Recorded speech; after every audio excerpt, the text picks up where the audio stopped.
Je vais inviter Michel Amargé, qui est par là. Donc, Michel, mon ami et collaborateur, si j'ose dire, conseiller en cinéma Afrique,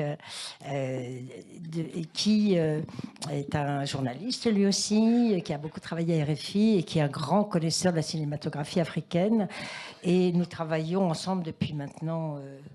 ça fait, oui, une dizaine, ouais, petite dizaine d'années, voilà. Et je vais te donner mon micro. Et il nous a recommandé ce soir.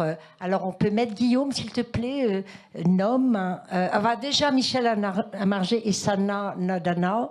Donc, voilà. Donc, Michel va nous présenter un peu le film Nom, pourquoi il nous a recommandé ce film et à quoi vous allez, qu'est-ce que vous allez découvrir avec ce film. Et puis, Michel, je te laisse faire, c'est ta partie. À toi. Alors, je prends le micro et je voulais juste savoir si on aurait la chance d'avoir le réalisateur ce soir. Alors, Sana, normalement, devrait être en ligne avec le Zoom. Donc, il est à Bissau. C'est la Guinée-Bissau. Cette fois-ci, c'est pas la Guinée-Conakry.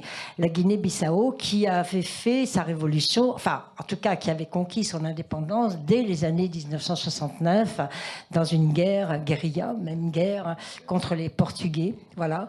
Et qui a connu des boires et des boires, on pourrait dire ça comme ça, de la Guinée-Bissau depuis. Et alors, je voudrais dire un tout petit mot sur Sana, mais Michel va le présenter. Mais moi, j'ai été choquée, mais positivement, en découvrant. J'ai découvert le film, qui est complexe. Donc, Michel va nous en parler. Il va nous donner quelques clés de lecture. Il est beau. Et le réalisateur, Sana, a été un enfant soldat. Et quand on le sait, on ne regarde pas le film de la même façon. Il a été engagé à 10 ans, 9-10 ans à peu près. Et depuis, il a fait beaucoup de films. Il est passé plusieurs fois à Cannes. Et ce film Nom a été passé à Cannes en 2023. C'est un film très récent. Michel, je te rends la parole parce que sinon... Non, je voulais juste savoir s'il allait parler ou pas.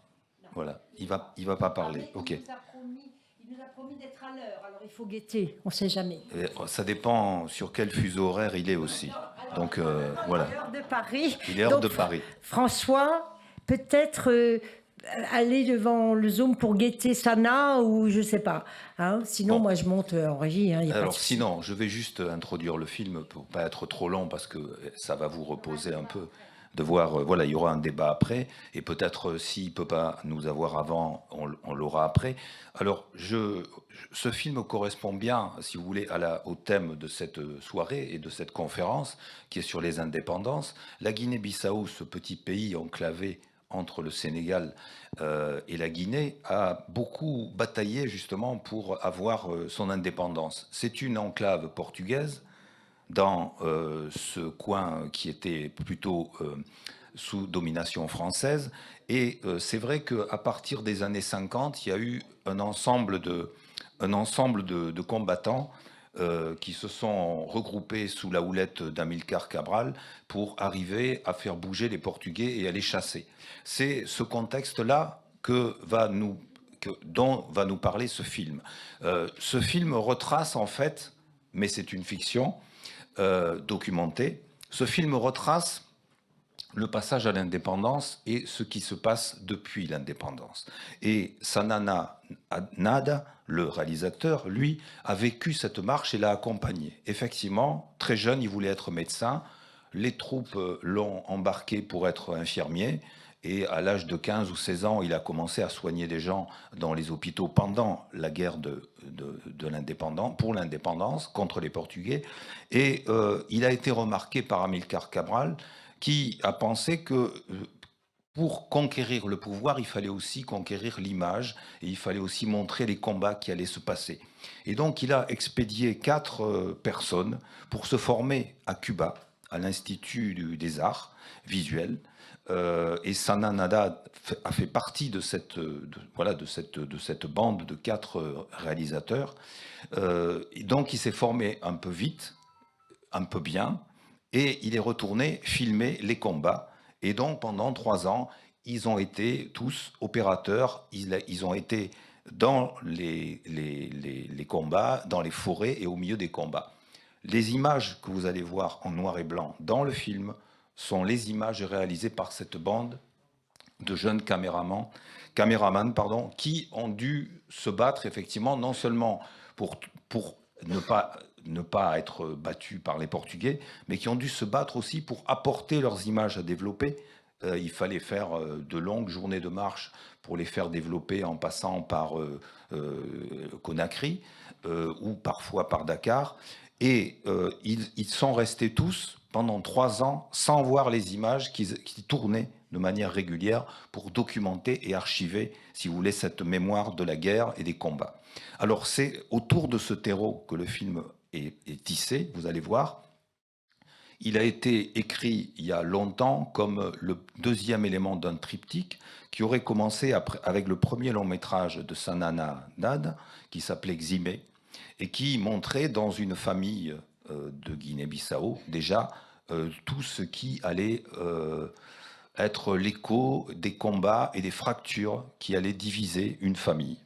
Ce film a été réalisé en 1994, il a été présenté au Festival de Cannes, effectivement, et il a attiré l'attention sur le travail de ce réalisateur qui, depuis, a continué à travailler en faisant des documentaires quand il le pouvait, qui a fait une autre fiction qui s'appelait Kajike en 2013, qui racontait comment une île de l'archipel des Bicaros avait été pervertie, si vous voulez, par le trafic de drogue quand des dealers se sont installés. Et puis, il revient à la fiction avec Nommé, que vous allez voir ce soir, et que je vais vous laisser découvrir. C'est un réalisateur engagé. Il est très conscient et très motivé par l'évolution de son pays. Et le constat qu'il en fait est axé justement sur ses espoirs dans l'évolution de son pays. Espoirs qui n'ont pas toujours été finalisés. Voilà. Alors, je vous laisse voir le film qui est tourné effectivement en Guinée-Bissau, qui est une coproduction entre la Guinée-Bissau et donc la régie et la société du réalisateur. Il y a une participation des Portugais qui sont toujours en lien avec les gens de Guinée-Bissau. Et puis, il y a une participation aussi française. Et le scénario du film a été coécrit aussi par un Français, un Portugais, avec la mise en scène et la réalisation de Sana. Voilà. Je vous laisse voir le film. Il vaut mieux voir les images d'abord. On en parlera après si vous voulez. Et surtout, je vous souhaite une bonne projection et soyez sensibles au fait que c'est une fiction. C'est une fiction qui est imprégnée aussi de l'esprit et des esprits de la spiritualité de Guinée-Bissau. C'est très important. Et puis, ce mélange entre ce qu'on doit à la tradition, ce qu'on doit au combat social et ce qu'on doit aussi au combat guerrier parfois pour conquérir son indépendance, c'est au cœur de la démarche de Sana. Voilà. Je vous souhaite une bonne projection. À tout à l'heure. Merci Michel, oui, on peut l'applaudir parce que il a donné en peu de mots, concis, des éléments très importants du film et du réalisateur. Ils vont ensemble, hein, les deux là, hein, ils vont ensemble. Mais j'ai entendu portable, donc comme au cinéma, on les éteint et puis on n'a pas le droit de filmer le film. Merci, à tout à l'heure. Tu peux mettre l'affiche, qui est très belle aussi, l'affiche. Et puis ensuite, on lance le film. Voilà.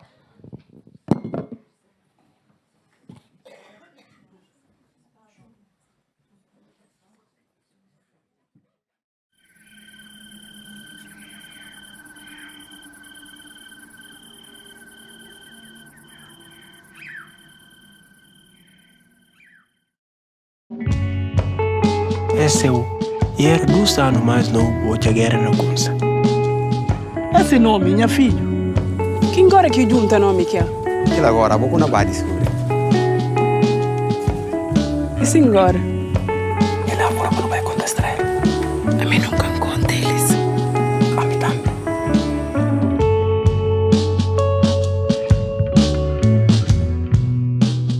Bumbulun torna chama mais bias para guerra. Quem que toca? E não sabe o que é que tem?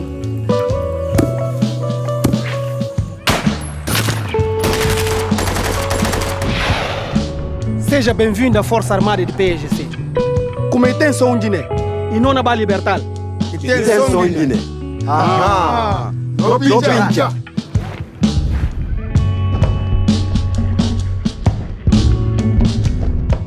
Tempo de portugueses trabalha na Guiné. Camaradas, para assim como poder passar de um mão a outro.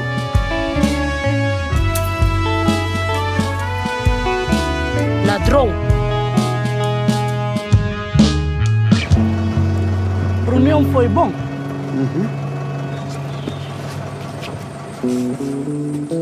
Anta Guiné está preparado para essa aburra tudo, né?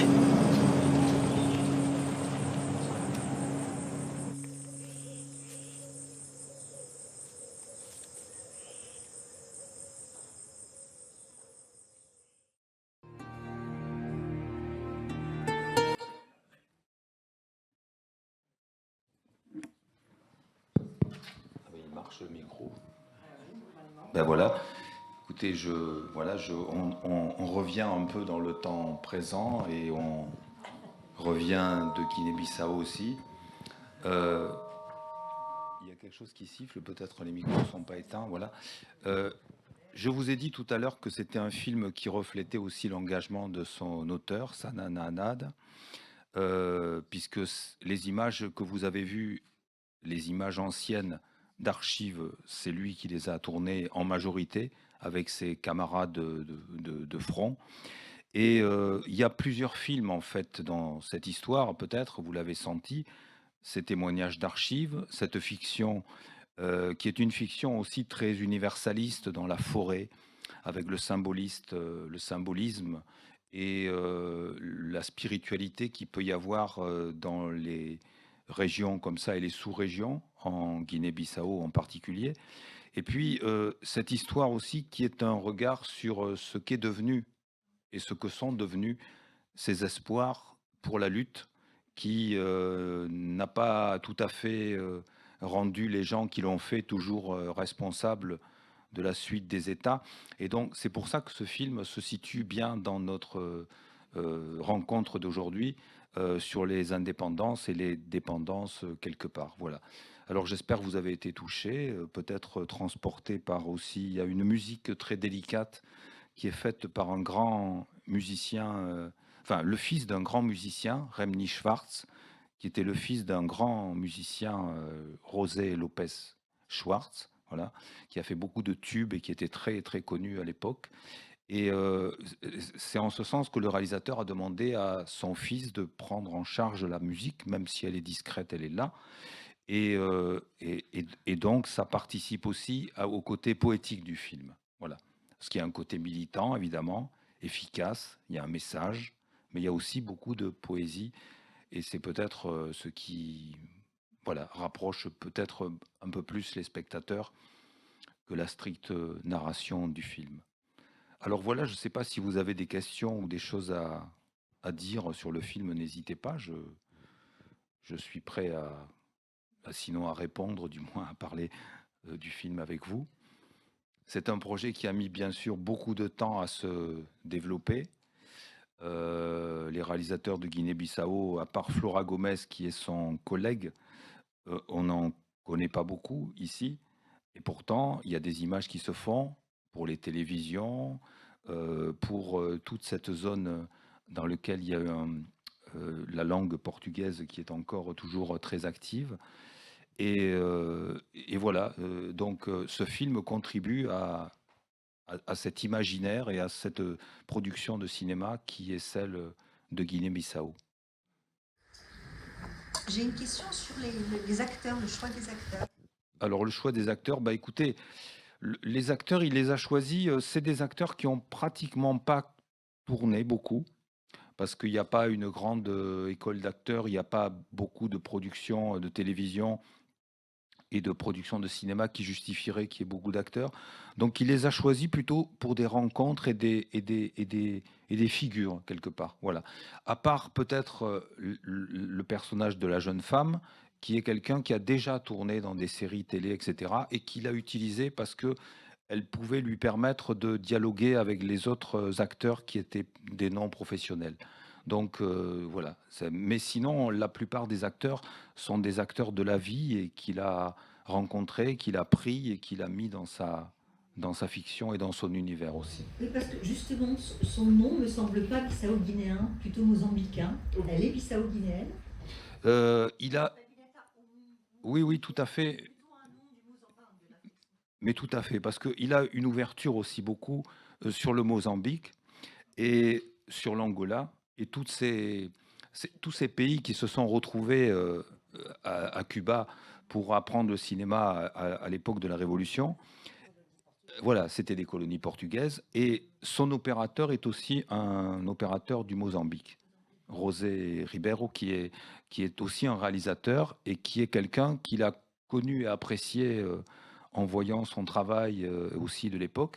Et donc l'opérateur est très important parce que c'est un opérateur mozambicain, mais il a beaucoup apporté au film avec sa manière de travailler, la pellicule, de faire des trucages qui ne sont pas faits en laboratoire ou qui ne sont pas des trucages numériques. Quand on voit l'esprit apparaître et disparaître, c'est fait à la prise de vue.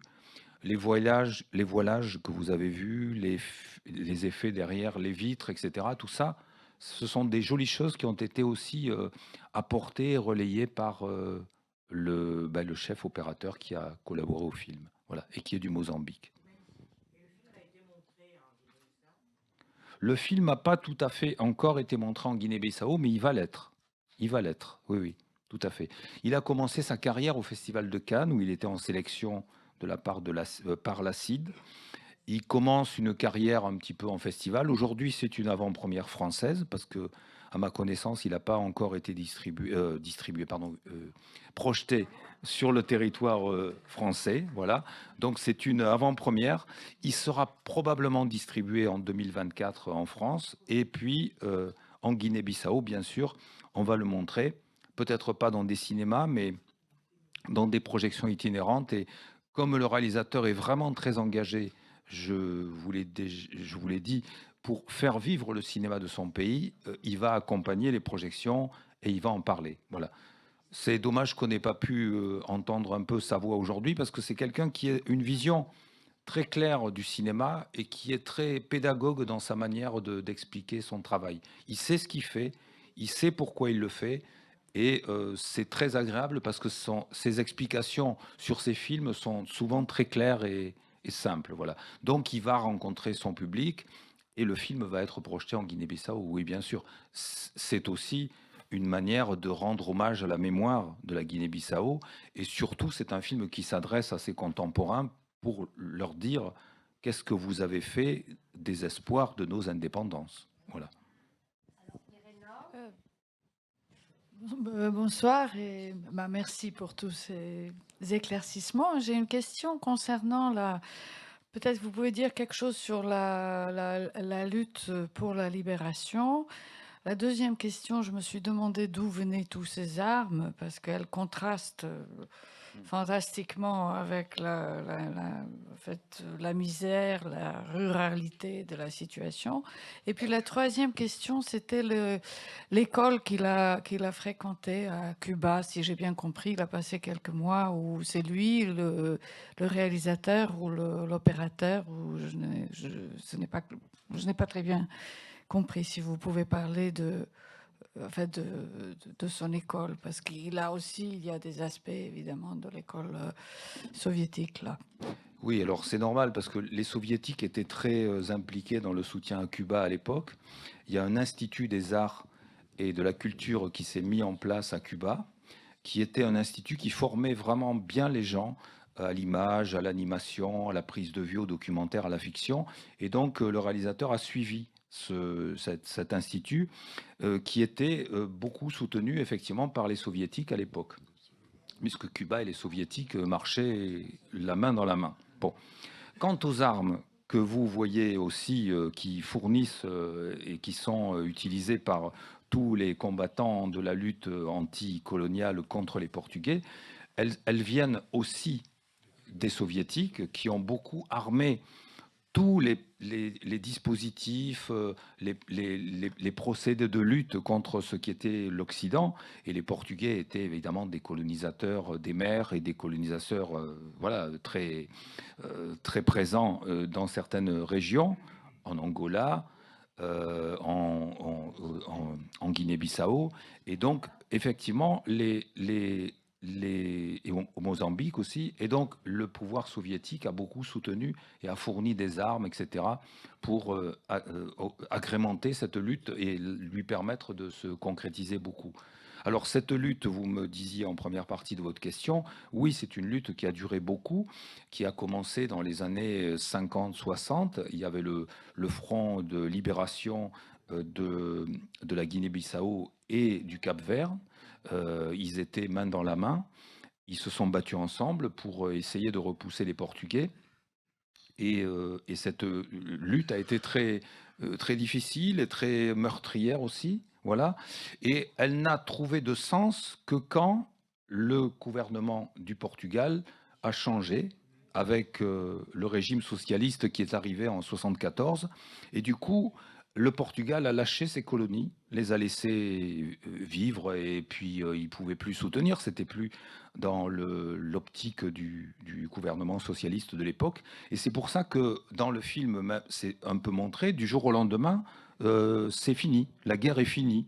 Et donc tout le monde a été, après s'être battu autant, et tout d'un coup, bon, on ne sait plus quoi faire des fusils, on ne sait plus quoi faire de sa lutte, de son énergie, et tout change. Et le pays, après, est devenu indépendant. Il a basculé dans des élections. Le parti du frère d'Amilcar Cabral, qui avait été tué en 1973, a pris le pouvoir. Il est resté jusque dans les années 80.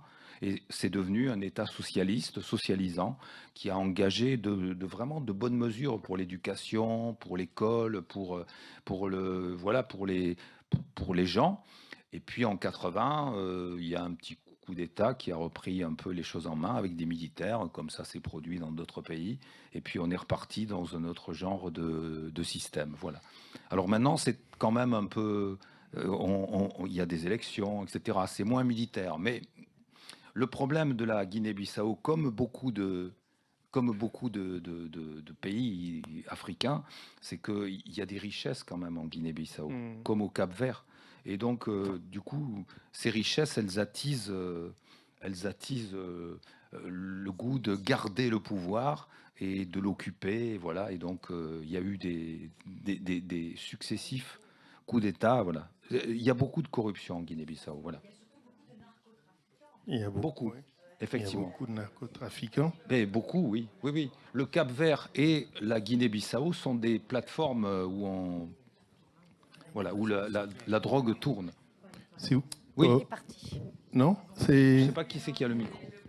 Moi, j'en ai un. Je suis dans la coordination. Ah.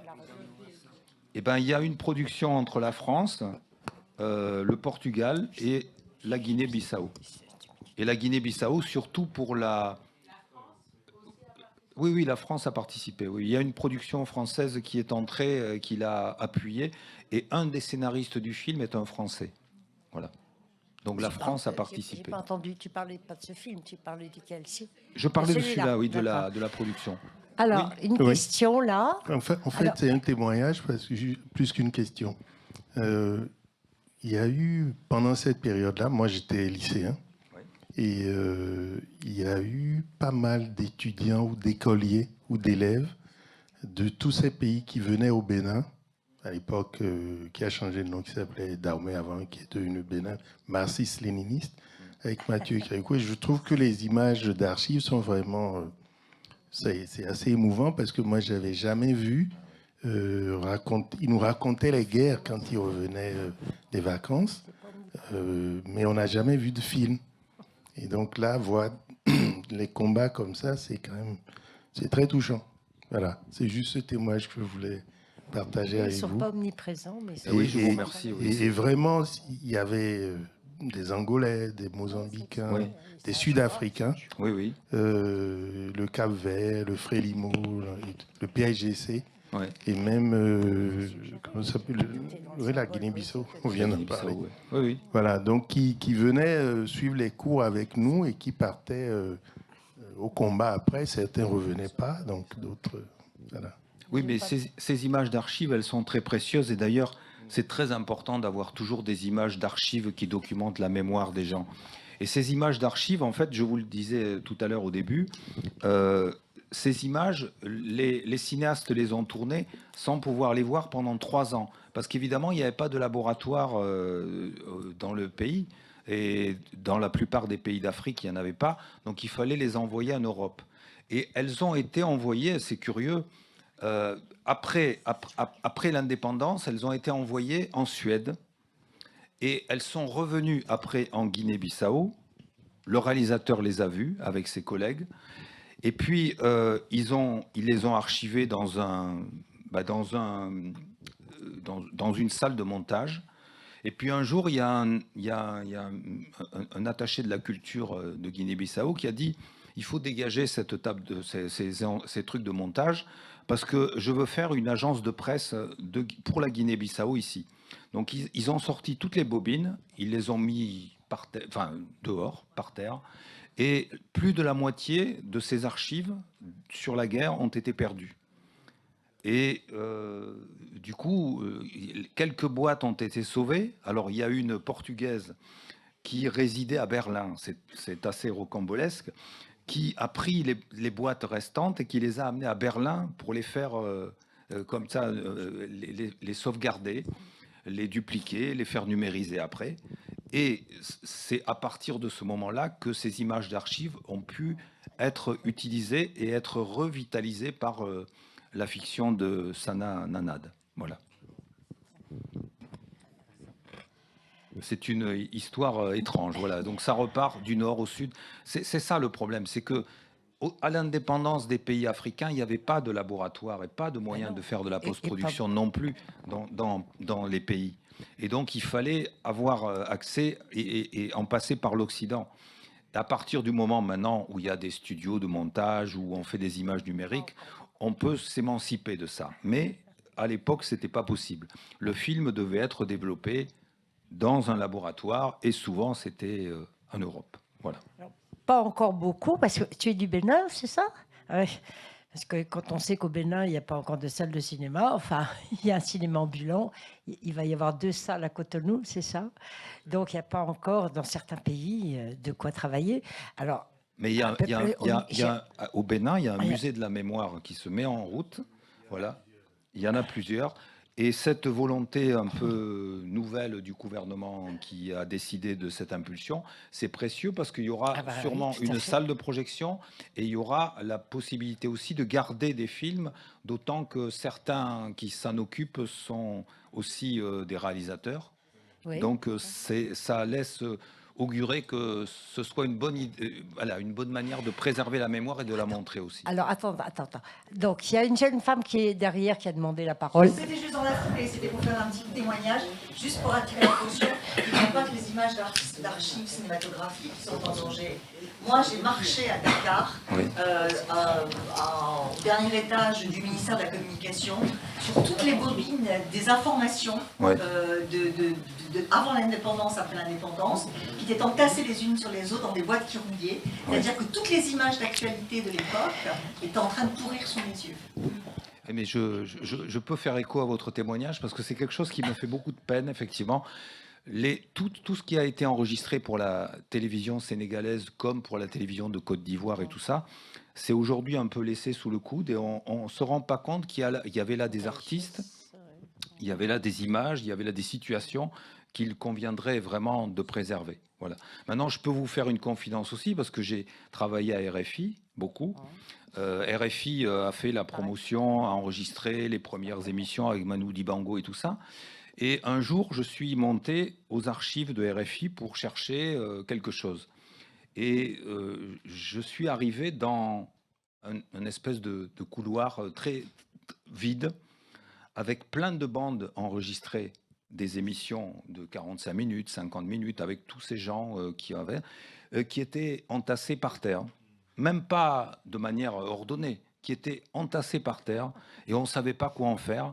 Et j'ai appris que chaque fois qu'on faisait une émission à RFI, une fois qu'elle avait été diffusée, elle allait dans cet endroit et après on laissait tomber. Voilà. Donc, vous voyez, c'est un problème de mémoire, Oui. d'archives qui dépasse bien le cas du Bénin et aussi le cas du Sénégal, malheureusement.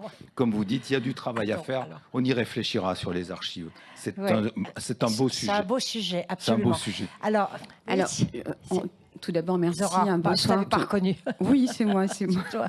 Ce n'est que moi. C'est elle. bah, c'est toi, c'est quand elle. Oui, Zora Bacha, je suis collègue à IPEC. Partenaire Partenaire plutôt avec les collègues ici universitaires. Juste pour ouvrir une petite parenthèse sur la projection qui est assez majestueuse en ce qui concerne le message que souhaite transmettre l'Afrique, puisque moi-même je me considère comme étant la petite fille de l'Afrique qui habite encore cette cicatrice, comme disait Aimé Césaire. Et je pense que ce message qui est transmis là, il est transmis pas que pour les descendants de la Guinée-Bissau, c'est surtout un message qui, tel un diagnostic, qui démontre combien l'Afrique aujourd'hui a du mal à sortir du néant entre une quête d'autonomie et ce besoin de dépendance qui est lié au passé. Et puis c'est vrai qu'aujourd'hui, et je pense que la chute brutale de cette projection qu'on vient de vivre aujourd'hui, elle habite encore aujourd'hui les terres africaines, puisque on habite le néant. Alors c'est peut-être dur ce que je dis, mais ça a été tellement long pour avoir une indépendance. Mais après, qu'est-ce qu'on fait ? Et c'est vrai que, et puis on voit au niveau il y a toute une symbolique sémiotique au niveau entre la musicalité, entre la mère nourricière, la maman qui perd son enfant mais qui le retrouve, donc qui retrouve son indépendance aussi. Donc il y a tout un message métaphorique au niveau de la projection du film qui en dit long dans sa musicalité mais aussi dans ses projections iconiques. Et on voit qu'aujourd'hui, la réponse, elle est entre les bras de deux mères et qu'est-ce qu'on fait ? Donc je sais pas si vous avez eu la possibilité d'avoir cette pensée du réalisateur qui pourrait peut-être en dire un peu plus sur la situation actuelle. C'est aussi le malaise qui habite l'Afrique actuelle, et ça ne se situe pas qu'au niveau de la Guinée. Et les générations futures, d'ailleurs, qui sont des générations de 7 entre deux, comprennent ce malaise. Voilà, c'est juste cette petite parenthèse que je voulais... Non, c'est plus qu'une parenthèse. C'est très intéressant ce que vous dites. Mais je pense que la situation des pays est très différente parce qu'il y a beaucoup de pays différents et qui ont des histoires différentes. Donc moi, je vois dans certains pays où il n'y aurait pas... Vous partez ? Ah mince, bon. Ah d'accord. Un train, c'est un train. Il faut prendre. Ils ne sont pas toujours à l'heure. Non, c'est vrai. Non, ils ne sont pas toujours à l'heure. Mais nous, on doit l'être parce que s'ils le sont, on ne sait jamais. Non, tous les pays ne sont pas dans la même situation. Et je pense qu'il y en a qui ont bien géré les indépendances et qui sont aussi sortis d'un système qui était un système militaire ou un système oppressant. Il y en a certains qui sont sortis de ça. Et puis, il y a aussi des revers d'histoire qui font que quand on en est sorti, on peut y retomber et on peut en ressortir. Voilà.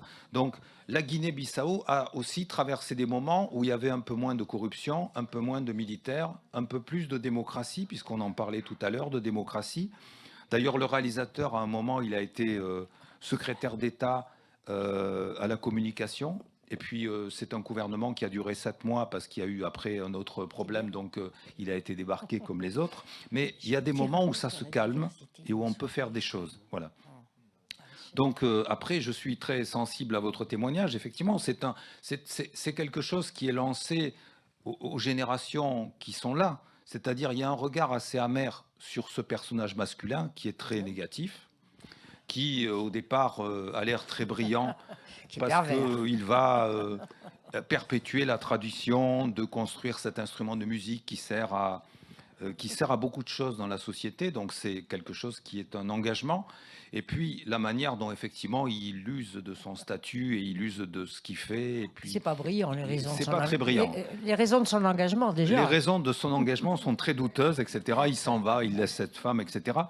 Donc il y a un regard assez amer sur une génération masculine, mais peut-être très positif sur les femmes. Oui. Et ces deux femmes qui s'entraident, qui décident toutes les deux d'être mères de l'enfant sans qu'il y ait de concurrence entre elles.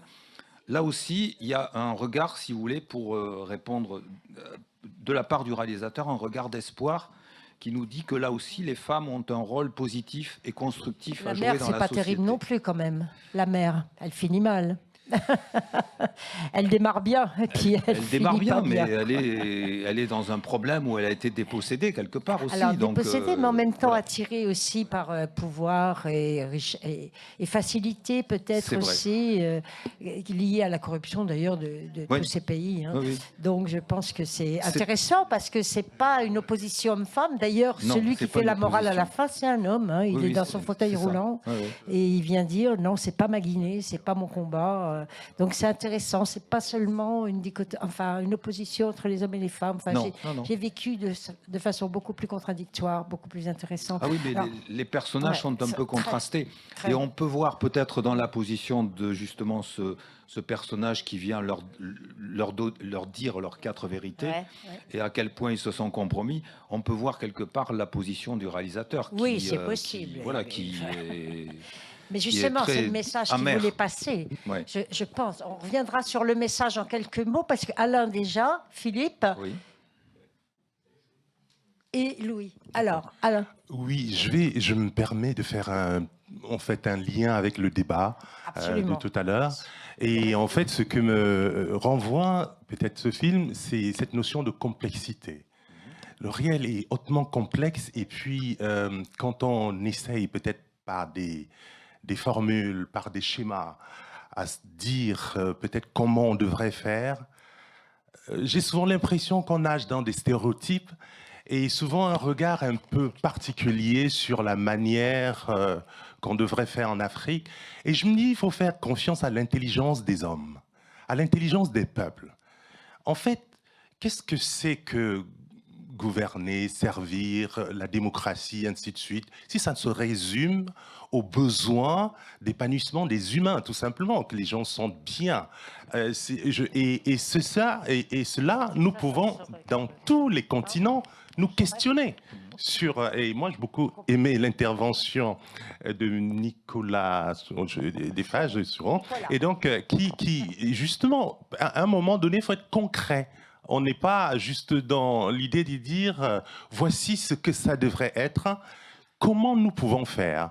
Et j'apprécie aussi cette démarche, en fait, j'allais dire du colibri, d'une certaine manière, c'est-à-dire à notre petite échelle, qu'est-ce que je peux faire? Parce que les grands regards, les grands discours sur la démocratie, sur ceux-ci font bien, ceux-ci se font mal, ça devrait être comme si, je ne sais pas si ça change vraiment le monde. Mais je pense qu'il y a aussi quelque chose qui m'a un petit peu dérangé, et je me dis c'est important de faire confiance à l'intelligence des gens pour savoir ce qu'il leur faut. Vous l'avez dit d'ailleurs tout à l'heure, nous avons vu dans ce film à un moment donné, subitement c'est la fin de la guerre.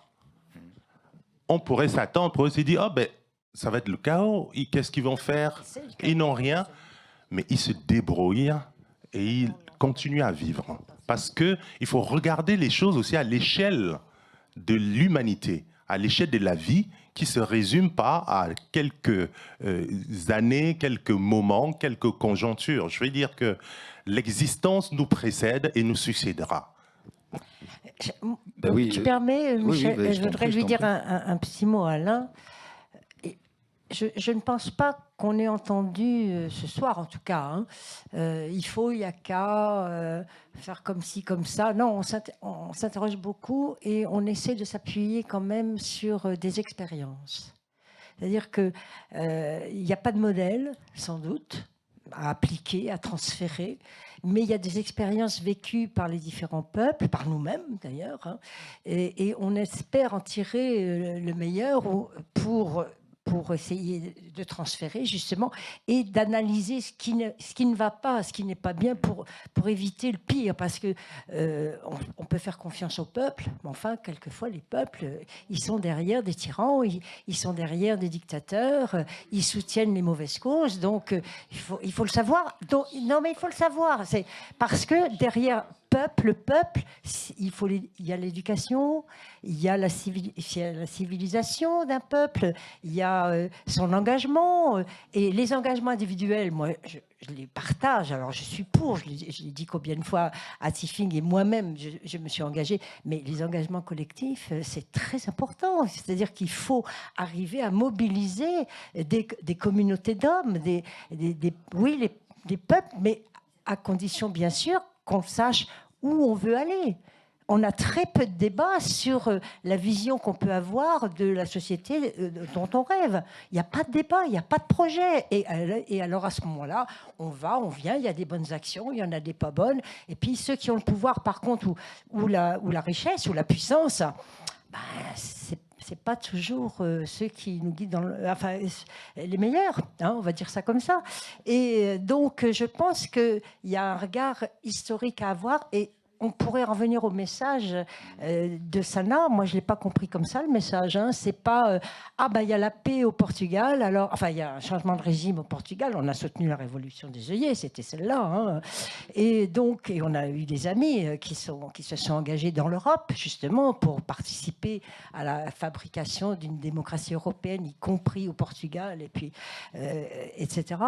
Mais c'était le peuple de Guinée n'a pas trouvé la voie tout de suite. Au contraire, les militaires au pouvoir se sont corrompus, ont été corrompus.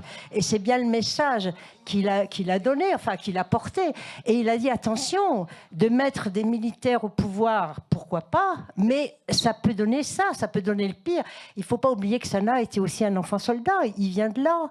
Moi, je crois que le message, il est archi fort. Alors après, bien sûr, ce que tu as dit, c'est très important. Hein, ils ont trouvé des voies, hein, mais ils ont aussi été dans des, dans des idéologies, on peut le dire, hein, du socialisme, puisque c'était quand même des communistes, ils étaient pro-soviétiques. C'était socialiste plutôt. Socialiste plutôt, oui, si, la Guinée a été... Non, pas dans le film. Le film, il ne va pas jusque-là. Non, le film ne va pas jusque-là. Le film, c'est la révolution de 69. Ouais. Hein, la lutte d'émancipation en 69, qui se termine mal, si j'ose dire. Et puis le film nous montre l'après. Ce qui s'est passé après, quand le pays est devenu indépendant, avec ses compromissions, etc. Voilà. C'est un basculement que nous propose le film. Mais moi, je pense que plutôt que de faire confiance aux peuples qui ne sont pas toujours éduqués et qui n'ont pas toujours les moyens de l'éducation, par contre, il faut faire confiance à l'humain. Et l'humain, s'il se regroupe en collectif, il peut faire bouger beaucoup de choses. Il ne faut pas croire qu'un humain tout seul, il peut arriver à quelque chose. Il faut justement, aujourd'hui, à l'heure où chacun est devant son écran, sa tablette, son histoire, il faut se regrouper et se mobiliser pour essayer de faire avancer quelque chose. Voilà. Parce que sinon, chacun dans son coin, seul, on ne peut rien. Mais par contre, voilà, après, il faut chercher. Effectivement, il y a des choses concrètes à mettre en œuvre, des rapprochements, des concertations, des mesures. Et c'est un peu ce qu'il faut peut-être envisager, sans que ce soit un dogme, pour faire évoluer les pays. Voilà. Alors, Philippe ? Bon, je voudrais dire deux choses. La première, il ne faut peut-être pas exagérer le message. Généraliser, je pense que c'est un témoignage historique qui ne prétend pas être une théorie générale de ce qui se passe dans les indépendances. Non. Moi, j'insiste, parce que là, on est en train d'extrapoler peut-être un peu trop. Et c'est mon deuxième point, c'est là-dessus que je voulais intervenir, mais le débat m'a poussé à mon premier. On avait choisi indépendance et coopération. J'ai observé avec beaucoup de plaisir qu'il y a une place, non pas dans notre débat, mais à la coopération. Et ça vient de la femme soldat qui crée l'école avec un concours portugais. C'est-à-dire, c'est très important ce petit passage. Elle crée l'école et il y a un concours portugais. Elle tient à dire que quand même, c'est quand même quelque chose qui se passe, qui n'est pas monocorde. Non, bien sûr. Donc, Alors, voilà, c'est tout ce que je voulais dire. Et à partir, s'il y a un bout de message, ça passe quand même par l'éducation promue par les femmes et par, comme dirait Hannah Arendt à la fin d'un film, à la fin d'un livre, un enfant né. Enfin, il ne nous dit pas ce qui va se passer avec la jeune fille, mais il y a un élément de poésie au bon sens du terme. Oui, c'est vrai, c'est vrai. Non, c'est vrai qu'on ne peut pas généraliser. C'est bien un regard sur la Guinée-Bissau par quelqu'un qui a vécu la lutte de l'intérieur, puisqu'il l'a documenté, il l'a filmé, etc. Ça, c'est sûr. Et puis, voilà, c'est un film qui est applicable à la Guinée-Bissau, mais qu'on ne peut pas appliquer à d'autres histoires, etc.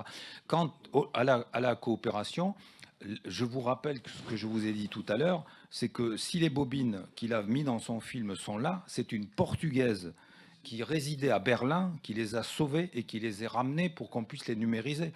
Donc tous les Portugais sont pas non plus des colons et sont voilà. Donc non et voilà. Donc il y a aussi quelque chose qui s'est ouvert peut-être. Et même dans la fabrication du film, il y a quelque chose qui est ouvert. Il y a des Portugais qui sont aussi engagés pour. Alors, encore un petit mot pour Louis et puis Romy. Et puis, alors, le micro, tiens, tu passes derrière toi. Yes. Ah, et c'est comment ton prénom? Marie-Roger. Alors, Louis, Romy, Marie-Roger. Je vous demande pardon, mais mon intervention est très loin de l'objet du film, c'est-à-dire la guerre des libérations, la gouvernance de la Guinée-Bissau. J'ai été particulièrement intéressé par la partie que l'on peut dire appelée fiction et surtout par la grande beauté de certaines images. Il y a des séquences, je pense en particulier celles dans lesquelles apparaissent de jeunes femmes qui sont de véritables œuvres d'art. J'imagine qu'on pourrait facilement extraire de ce film une douzaine d'images qui pourrait constituer une merveilleuse exposition, très poétique d'ailleurs, sur la vie en Afrique. Ah oui, vous nous proposez de refaire un film à partir des images que vous avez choisies. Voilà, c'est... Ah, une exposition, d'accord. Une expo photo. D'accord. Oui. Bonsoir. Oui, c'est un très beau film. Moi, je voulais revenir un peu sur l'histoire des bobines. En fait, quand on regarde l'histoire des bobines, je les assimile un peu aux bâtisses coloniales en Afrique. Voilà. Quand vous allez dans les villes comme Bassam, Saint-Louis, autres, mais c'est la même chose. C'est la même chose, elles sont tombent tous en détresse et voilà, il ne se passe rien. Mais la raison, elle est simple, c'est que l'histoire des bobines, par exemple, qu'on n'entretient pas ou dont on ne prend pas soin, mais c'est l'histoire des peuples qui a été marquée au fer et qui tient le narratif. C'est le même colon qui tient le narratif. Et comment il le raconte? Alors, comment entretenir ces images-là et se les reprojeter, mais c'est être maso quand même. C'est la même chose à les bâtisses de Saint-Louis ou autres.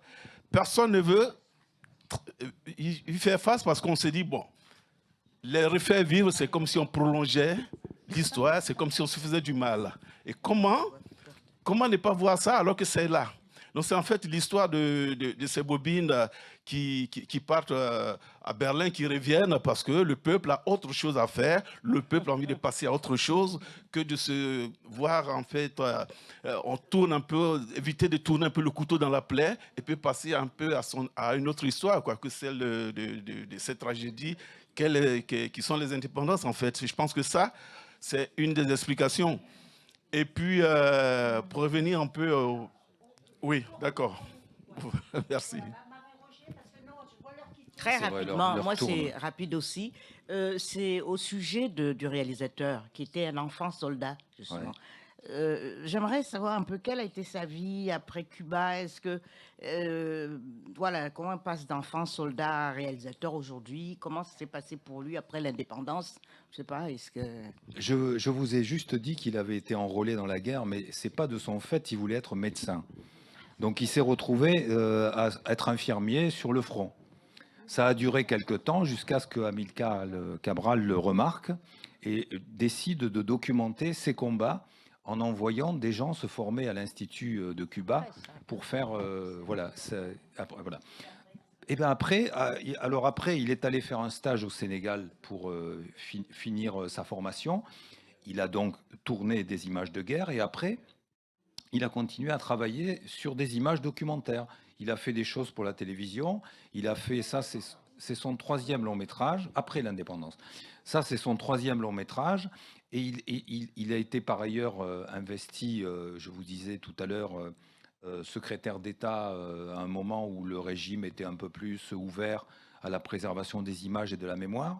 Et maintenant, il a créé un centre aussi qui s'appelle Kajike, qui défend la culture des Bigaros, qui peuplait l'archipel autour du Cap-Vert.